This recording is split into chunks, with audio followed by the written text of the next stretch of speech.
விட்டுச் செல்லாதே வேண்டும் உன் காதல். இப்போ நீங்கள் ஸ்க்ரீனில் பார்த்த மாதிரியான லவ் ஸ்டேட்டஸ் நம்ம இன்சார்ட் ஆப்பில் எப்படி எடிட் பண்ணுறது அப்படின்னு சொல்லி பார்த்துடலாம். நீங்கள் டேரெக்டாக இன்சார்ட் ஆப் ஓப்பன் பண்ணிவிட்டு வீடியோ மோடு கிளிக் பண்ணிட்டு நியூ ப்ராஜெக்ட் கொடுங்க. டேரெக்டாக ஃபோட்டோ மோடு போயிட்டு நீங்கள் என்ன ஃபோட்டோ வச்சு ஸ்டேட்டஸ் எடிட் பண்ண விரும்புகிறீங்களோ அந்த ஃபோட்டோவை செலக்ட் பண்ணிட்டு கீழே இருக்க ஓகே கொடுங்க. நான் யூஸ் பண்ணுற பிக்சர் எல்லாமே பின்ட்ரெஸ்ட் ஆப்பில் எடுக்கிறது. ஸோ இந்த ஆப்லேருந்து எப்படி பிக்சர் எடுக்கணும்னு உங்களுக்கு டவுட்டாக இருந்துச்சு அப்படின்னா வீடியோ டிஸ்கிரிப்ஷனில் ஹெச்டி வால்பேப்பர்ஸ் எப்படி டவுன்லோட் பண்ணுறது அப்படின்னு சொல்லிட்டு ஒரு வீடியோ கொடுத்துருப்பேன். அதை செக் பண்ணி பாருங்கள். அது பின்ட்ரெஸ்ட்டில் எடுக்கிற மாதிரி தான் இருக்கும். ஓகேவா? ஸோ அந்த மாதிரி பிக்சர் ஓப்பன் பண்ணிட்டு கேன்வாஸ் போயிட்டு 9:16 ஃப்ரேம் கொடுத்துருங்க. அதுக்கப்புறமும் நீங்கள் எடுத்த பிக்சர் வந்து ஃபுல் ஸ்க்ரீன் செட் ஆகலை அப்படின்னா கீழே கிராப் இருக்கும். கிராப் போயிட்டு 9:16 கொடுத்தீங்க அப்படின்னா ஃபுல் ஸ்க்ரீன் வந்து கவர் ஆகும். ஸோ நெக்ஸ்ட்டு பார்த்தீங்கன்னா ஸ்க்ரீனில் இன்சார்ட் லோகோ இருக்கும். மேலே இருக்க பெருக்கல் கிளிக் பண்ணி ஃப்ரீ ரிமூவ் கொடுங்க. லோகோ ரிமூவ் ஆயிரும். நெட்டை ஆஃப் பண்ணி வச்சுட்டு பண்ணிங்க அப்படின்னா ஆட் இல்லாமே லோகோ ரிமூவ் பண்ணிக்கலாம். இல்லாட்டி விளம்பரம் பார்க்குற மாதிரி வரும். சரியா? ஸோ நெட்டை ஆஃப் பண்ணி வச்சுருங்க. லோகோ ரிமூவ் ஆயிடுச்சு. கீழே பார்த்தீங்கன்னா நீங்கள் எடுத்த பிக்சரோட டியூரேஷன் 5 செகண்ட் இருக்கும். டச் பண்ணாலே 2 பக்கம் ஏரோ வரும். ரைட் சைடு ஏரோவை ட்ராக் பண்ணி டைமிங் அட்ஜஸ்ட் பண்ணிக்கலாம். நான் வந்து ஒரு 31 செகண்ட் வச்சுக்கிறேன்.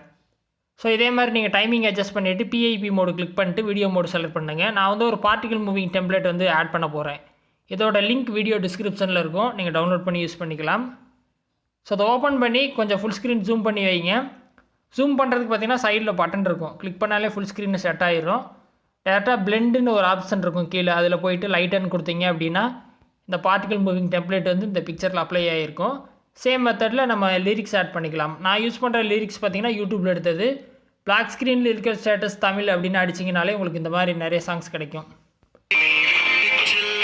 ஸோ அந்த சாங்கை நான் ஓப்பன் பண்ணிக்கிறேன். கொஞ்சம் ஜூம் பண்ணி வச்சுட்டு கீழே பிளெண்டு போங்க. மறுபடியும் பிளெண்டு போயிட்டு ஸ்க்ரீன் கொடுத்துருங்க.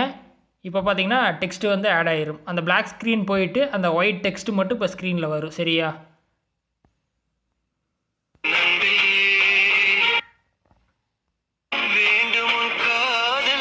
ஸோ இப்போ பார்த்தீங்கன்னா ஸ்டேட்டஸ் ரெடி. சிம்பிளான எடிட்டிங் தான். இதில் பார்த்தீங்கன்னா ஃபோட்டோ பின்ட்ரெஸ்ட்டில் எடுத்துக்கலாம். எப்படி எடுக்கலாம்னு சொல்லிட்டு நம்ம ஆல்ரெடி வீடியோ போட்டிருப்போம். அதை செக் பண்ணிக்கலாம். பார்ட்டிகல் மூவிங் டெம்ப்ளேட்டு நான் கொடுத்துட்றேன்.